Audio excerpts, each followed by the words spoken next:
someone named Uncle Joe. I gave the young man my business card and told him to have his uncle call. He did call. We met back on the site. Joe was waving a notebook-sized piece of paper with a rough drawing of what he was told was the property. He said the drawing was given to him by the city. My neighbor had just had his property surveyed with cement poles showing the property lines. Both my neighbor's lot and my lot are the same size. When we measured the pole 85 feet out, sure enough, he had cleared a strip of 40 feet by 130 feet on my property right down to the sand with the topsoil and the trees already removed. The dozer had pushed a brush pile at the end of the 120 feet that was 4 to 6 feet high. My neighbor, Joe, said that the trees, there were no big trees removed, Joe said. I'll share pictures with you of the trees. It was a mature forest. I took a measurement of some of the trees today. 51 inches in diameter. Then we turned around and we said, okay, how much topsoil has been taken? I measured the topsoil today. 15 inches of topsoil has been removed, right to the sand. If you go back and you look at the property, the parking lot is 4.5 to 5 feet higher than what the ground level is right now. Why is that significant? Well, guess what? I went and measured a body of water, not today, but this summer.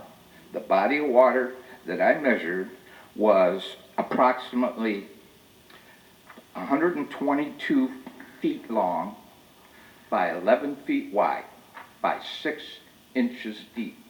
Now, why is that important? Because that comes out to 142,000 cubic inches of water. A mosquito lays 100 larvae in 1 cubic inch of water. Well, if you do the math, guess what I have in my backyard? 25 million mosquitoes. Have you ever seen 25 million mosquitoes? We have them. All right? I asked Joe, what are you going to do about it? Well, I'll put topsoil back. I'll put trees back. Never happened. Okay? Never happened. And we turned around and we said, okay, how does that impact the quality of your life? You're trying to enjoy sitting outside at dusk, right? Well, that doesn't happen. So how do I enjoy my backyard now?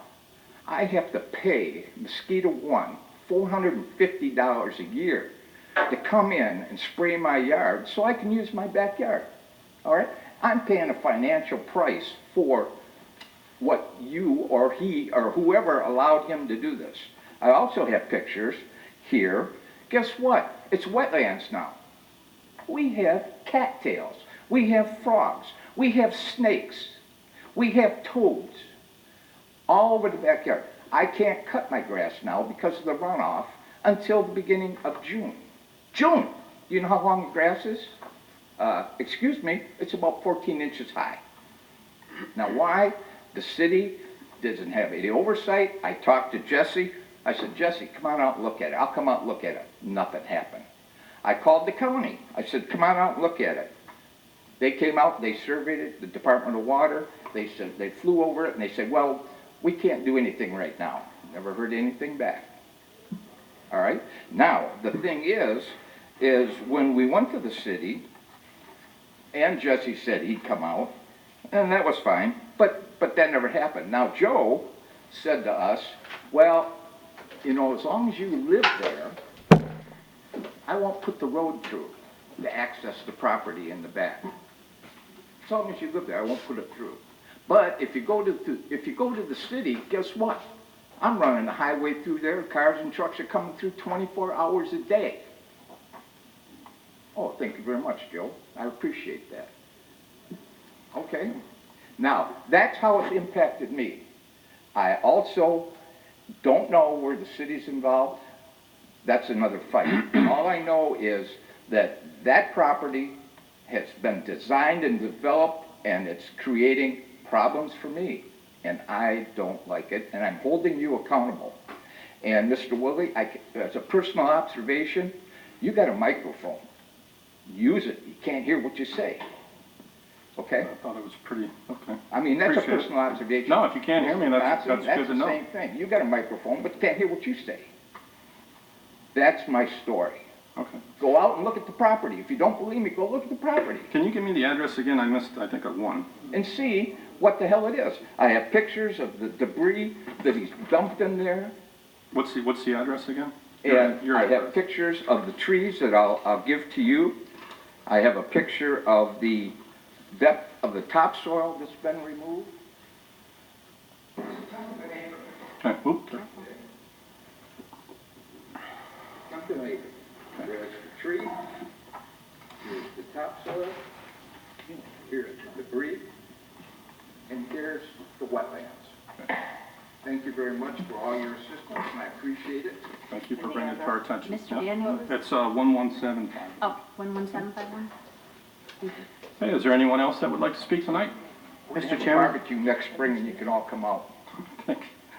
Mr. Chairman, if there's Councilman anybody Burke. in the crowd that wants to see the presentation, I can have my book here, you're free to look at it, okay? I think it would have been a lot more effective tonight. This seems to be well-planned and well-orchestrated, except for the fact that a majority of council had no idea that this was going to take place. We could have researched it, we could have looked into it, maybe we could have a response to some of the questions. You know, the surprise attacks, I guess, are entertaining for some, but to have an educated, objective discussion, you need some advance notice of what the discussions are going to be. So going forward, it'd be nice to know these things so that we could better service our residents. Mr. Chair, Councilwoman Pat. I'm one of those that did not get this either, but I did want to hear what she had to say. Being that she was only reading 3 pages, I don't see where there was a problem. Just- Then everything got out, kind of got a little Excuse me, angry, and I Councilwoman. understand that part. I had no idea she was reading 3 Well- pages, and that's what I was trying to make the point across, that I didn't want to get into reading this whole thing. But being surprised, I didn't have this either before the meeting today. I had no idea. Councilman Johnson. Could the administration or somebody, one of our departments heads, shed some light on this? Yeah. I've been out to that site, and there's cars parked everywhere, trees are down, but I don't know what's happened since. That was a year and a half ago. So I don't know if permits were pulled, if things were, I don't know. Just don't know until tonight, you know, Right. like Councilman Bezura said. Okay. Mayor, or Yep, would it Mr. maybe Chairman, Matt? I don't know a lot about, looking at aerial, I don't know, in this book, it's page 5. You'll see there's a sequence of sites there. And I don't know how long these go back, but many of these all have kind of similar conditions. They're all using unpaved gravel surfaces. They've been using it for quite some time.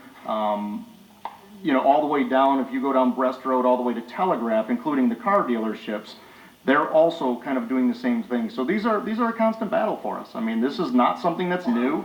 I agree, it's entertaining, and you know, I think that what people have to understand is that when Jesse goes out there, or any of our building officials go out there, there's a process. And you know, if you find that there's a violation occurring, you can enforce that to some degree. But if you look down there and if you travel that road, most of Brest Road on that side all has the same conditions going on between Beach Daily to all the way up to Telegraph.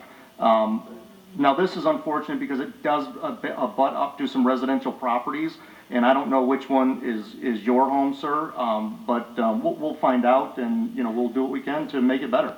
But these conditions, these have gone on for quite some time. Mr. Chairman,